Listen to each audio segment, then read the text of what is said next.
And I think when you have women that are going out and they're giving all of the goods up for free. The goods? The goods. The goods? I'm not going to say, So, I'm not going to the goods up for free. Men but what if women not, want the goods for free from men, and that we are very happy with those? You can certainly do that, and there's connections. We're not sockeye salmon. We're not made to breed and have families and then die. You are welcome to do that. Feminist got just destroyed by Candace Owens in this heated debate. Watch this. To a degree, I think that feminism does benefit men. I think that it allows men to be more emotionally intelligent, allows them to understand what that looks like, and also be able to connect with other people, right? But at the same time, there's so much work that feminism has done for women that to say that it benefits men more, I don't think is an accurate statement. For example, Title IX has made it very possible for women to go to college, 600% more so, right? And I think that that is a huge benefit that we can credit to the feminist movement, right? And allowing you to have a job, allowing us to have bank accounts, allowing us the right to vote. These are products of feminism, and to say that that benefits men more, I don't know if I necessarily can find that, like, can agree with that. Though I understand your point, though, of trying to say that, like, sex work is harmful for women and more beneficial for men because they're benefiting from it the most, but at the same time, if you think they're also suffering from it, does that not contradict your point? Hi, my name is Candace Owens. I am a podcaster, a mother, a wife, and also the author of the upcoming book, Make Him a Sandwich. And today I am being surrounded by 20 feminists.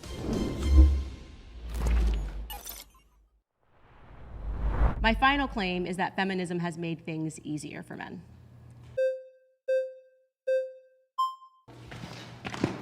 You had an advantage there. I know, I'm so close to the chair. Hi. Hi, I'm Jenny. Candace. Nice to meet you. Nice to meet you. And I just want to clarify, in what way do you say? Right, so I think now men don't have to commit and they're being offered sex from women for free, so they have to actually effectively do less and be motivated less, because feminism has kind of insisted on this culture of sex and hooking up, and I think that has been a net negative for women. Okay, I guess on good faith, I just want to say, I think you're approaching this with like the best interest for women, like you think that is negative for women and harmful, and I think in some aspects we can agree to that. Yeah. I do think that there are some aspects of sex work or OnlyFans or whatnot that maybe men are definitely the huge consumers of, but if we are so concerned with women putting that out for free, it's charged, right? They're making money off of it. Then why are we not putting the onus more on men for being the one that is in control of that demand, right? So we can take away the supply or, condemn it all we want, but if there's no onus on men to be the consumers of said products, then wouldn't you think that would solve the issue that you're bringing up? Yeah, I actually agree with you on that, and I really get to that. I want to be very clear. When I say that I'm anti-feminist, this does not mean that I do not also criticize men. I think that's something that people get very wrong. Okay. 1000% agree. I believe the problem was seeded by the feminist movement. This is the line that sets the very tone of this debate. This is the line that sets the entire tone of this debate. Candace Owens is not saying that women are inferior. She's not saying that women should be barefoot and silent. She is saying that the movement, which is supposed to liberate women, handed men the keys to the candy store and call it progress. The feminists in that room have no clean answer for it, because the data on hookup culture, porn addiction, and declining marriage rates is not on their side. This is Candace Owens connecting hookup culture, pornography, sex education, and soft pornography into one bigger accusation. She's saying that feminism opened the door to a sexual culture that damaged women and weakened men at the same time. This is a powerful argument because it does not let men off the hook. But Candace Owens also overstates it when she acts like feminism alone triggered everything. Capitalism, pornography platforms, male demand, and broken families all helped build this mess too. Feminism is part of the story, not the whole story.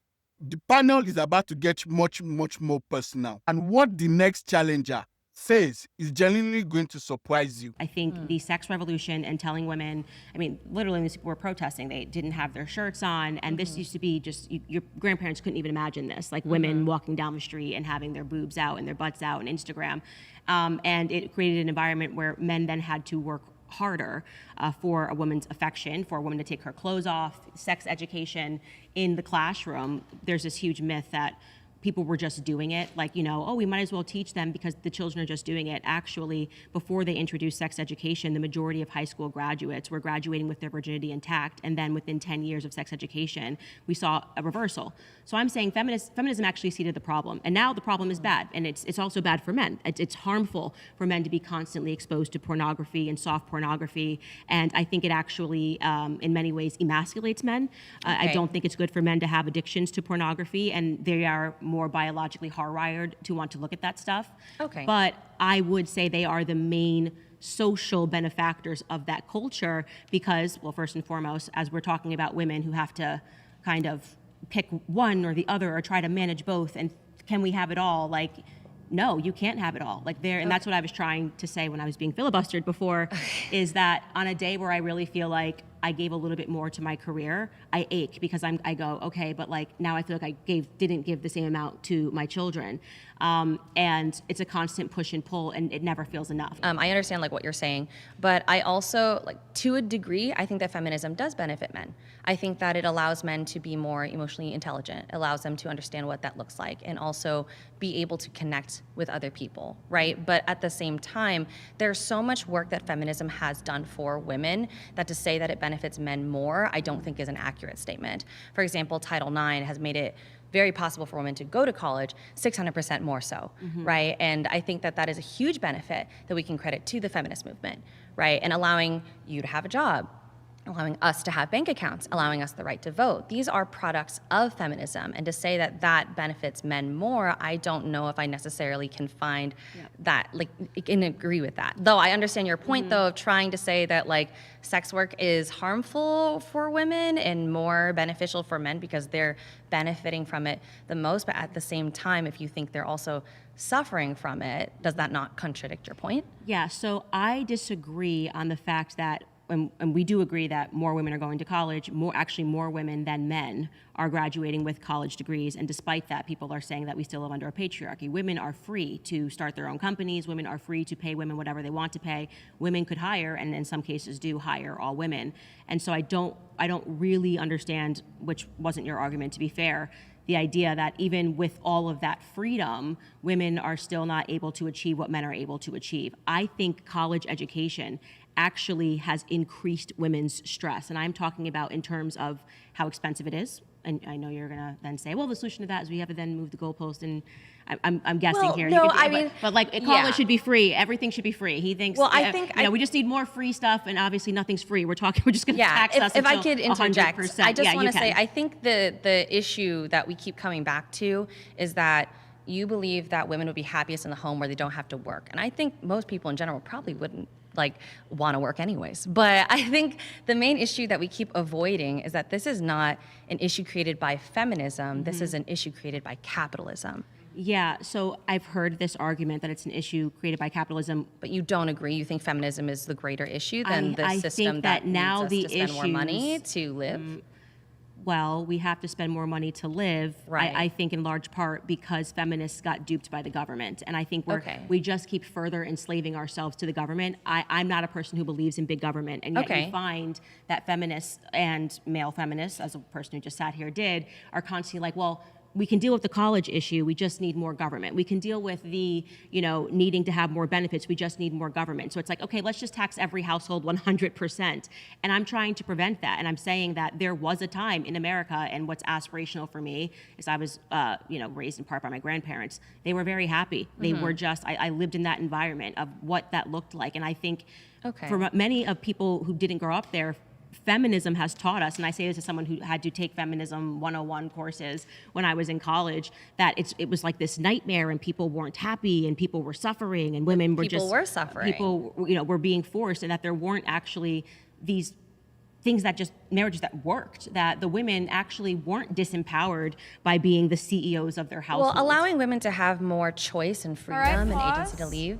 Sorry, you've been voted out by the majority. I did enjoy this conversation. Thank Very you. respectful.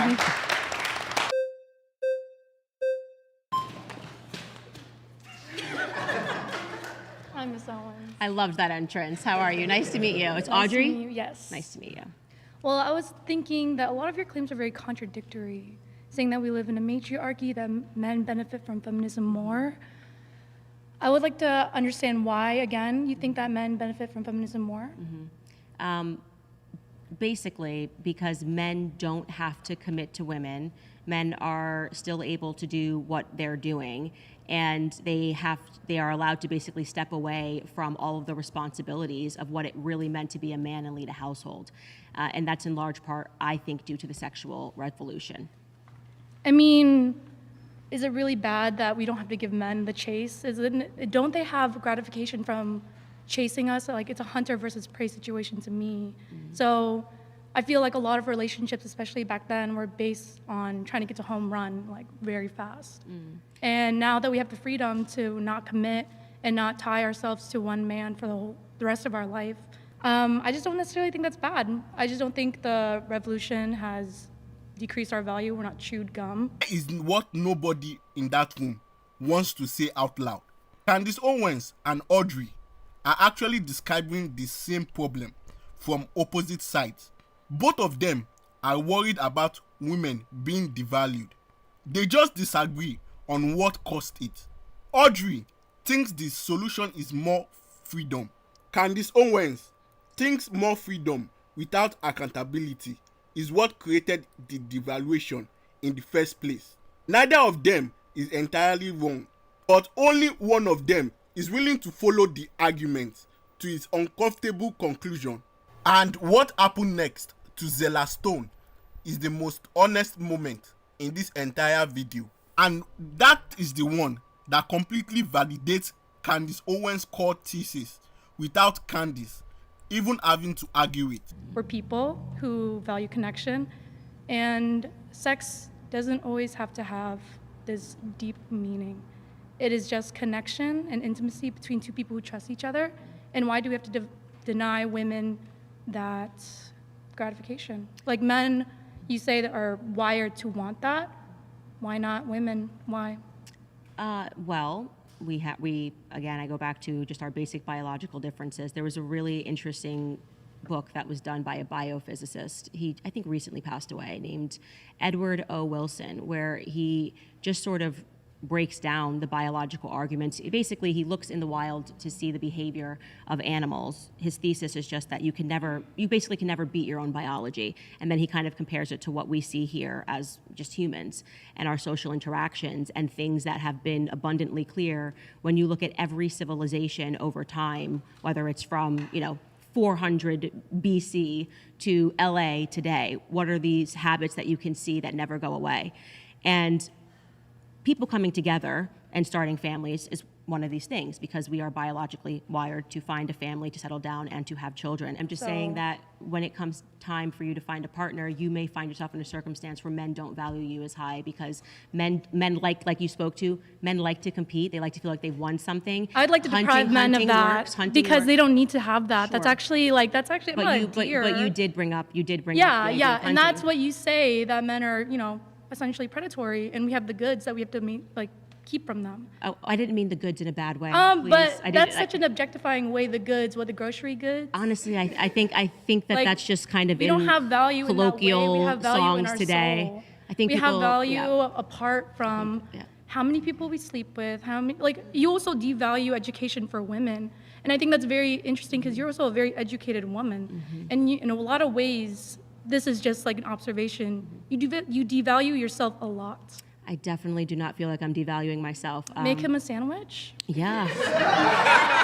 Yes, which is the title of my book. Yes, feed your men and everything. Feed the people that you love. 'Cause it Because brings you family joy. isn't defined just by your partner or your kids. Family is community, and you should care about your community.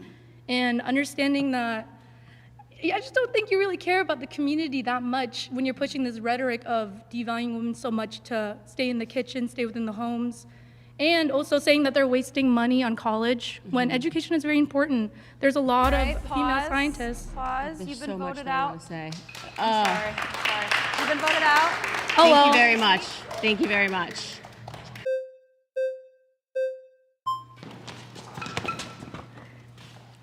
Hello. Hi, how are you? What's your name? I'm Zella Stone. Very nice to meet you, Zilla. You have very pretty eyes. Thank you. So you keep talking about OnlyFans and Kim Kardashian, and well, I do OnlyFans. Okay. And I'm a stripper as well. So you're in the sex industry. Well, I'm mainly a recording artist, but I do that to fund the music. Okay. But, you know, you're saying basically that we kind of like devalue ourselves, but at the same time, I'm celibate. I still consider myself a woman of God. And so, you know, not all of us are just out there just, oh, hey, showing the goods, you know, like we do respect our bodies still. So I don't like that you kind of putting us all in one box because of that. So we have to, in order to have debates, we have to make generalizations. Of course, there can be some exceptions to the rule. But what I'm trying to understand is how can you say that you're not, you know, giving up your body if you are a stripper? Well, because I said I'm celibate. I still want to get married. I still want to have kids. And for some of us, it's hard for us to have kids.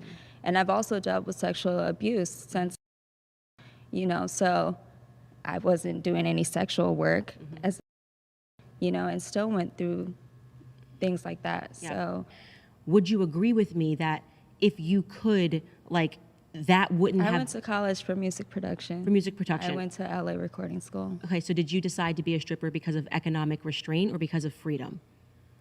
For freedom, you know, we want the choice to do whatever we want with our bodies. Okay. And I think that also might help in a way. You know, I don't think it matters if you do want to dress how you want to dress. That doesn't mean, oh, you can, you know, sexually abuse or sexually harass Okay, a do you person think by the what men they're that are wearing. being brought into the strip clubs to watch you are men that are walking away with what you're saying is like a feminist viewpoint, that actually me taking off my clothes empowers It's me? not just men, But I think it's married important- couples, sure. it's lesbians. But do you think that that is actually, that's impacting society in a good way? Do you think that they're walking away and going, I did that because that woman was empowered to take off her clothes? Or do you think that they're actually devaluing women? No, I when get they it. do I that? used to be that hypocrite, you know. I said things that I said I would never do anything like that, you know? Like, I totally get that. But some people just want to go to the club and have a good time. Yeah, I think most of the So- people who are making those decisions are doing it because they're dealing with addictions themselves. I think you're worth more than taking your clothes off. I think that if you wanted to have a career in music, you wouldn't have to take your clothes off to do that. And I think that it's sad that you've been, Every story is different. every story is different, but So, I do think that you know, we can make a generalization I about the was people at that are that point coming. where I was going to college, I was working 3 jobs. I used to be a nurse. So you just don't know the situations. You don't know how life is going to turn out. It's going to be ups and downs. But no, I didn't want to do it. But in my situation and things that I went through, it's something that it just, But I'm it actually works. really glad that you said, no, I didn't want to do it, and you were put in a situation where you had to do it, because I think that's really honest. That moment right there is the entire Candace Owens thesis in 20 seconds. Feminism told women that all of their choices are equally valid, equally empowering, and equally free. But Zella Stone just sat in front of 20 feminists and told the truth that she ended up in the sex industry because life put her there, not because liberation guided her there. The feminist movement does not have a framework for that kind of honesty. It can only respond by celebrating the choice and ignoring the conditions that created it. Zella is honest, and that honesty matters. She says that she doesn't really want to do it, but life, money, trauma, and circumstances push her there. That cuts through the fake empowerment slogan instantly. If the choice is made under pressure, then calling it pure liberation is very dishonest. Candace does not need to shame her. She just needed to point out the system that failed her and then sold that failure back as empowerment. And the final challenger, Catherine, is about to bring the biology debate that Candace Owens has been waiting for to have this entire time. And I think the problem that I find with feminism is that it's a dishonest movement where people pretend that they're doing these I'm not things saying not people out of should be. right. I'm not proud to do out of it. Financial pressure and social pressure and things of that nature. That's a more realistic understanding of what's going on, and I think that pressure to make more money is actually coming from the fact that we've driven apart families, we've devalued women with sex, and we've devalued men in many ways, by the way, with sex being available everywhere. And we have to get back to a place when families are together so that there's less of that financial pressure and that requirement for people to do bad all by themselves, like you gotta figure it out by yourself. So but just to be clear, My point was I just didn't want the judgment because I'm not like judging I you. said, I have like no I'm right to judge you. celibate. I did not judge. I still want to get married, still want to have kids. All right, guys, pause. You've been voted out by the majority. Please return to your seats. I'm not judging.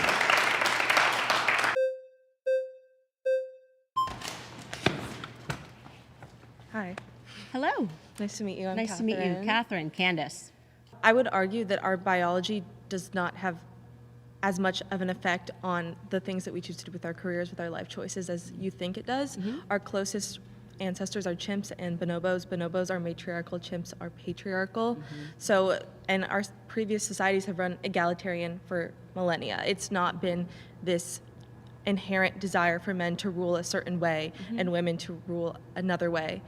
It has been egalitarian, it's been matriarchal, it's been patriarchal because there are things that go into effect, like your situation, your personality, that make you better at doing something than just your biology. I know many quiet, nerdy men that would not be good leaders, and I know many strong women, and vice versa. Like, it does not matter as your testosterone, the hormones you emit, is not going to have as much of an effect as I think you think it does. I totally think it does. And so that's why, getting back to college, since I'm assuming you support women going to college. Yeah. Can you explain why there is, when they can freely choose, why there is such a difference in the majors that women choose versus the majors that men choose when they get to college? Well, I think it's also important to note that things are changing, and there's many initiatives to get more women into STEM, to get women into higher paying career fields.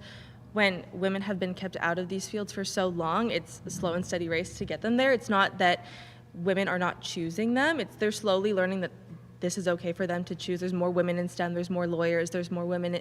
Women are making up strides to those positions, so it's not like they're sedentary and they're staying in these humanities or arts fields. I don't think you're being honest. I think did you go to college? I mean, I'm in college. I You're in think I know that women aren't, it's not because they're not pressured, it's because when quite literally they say, what are you interested in?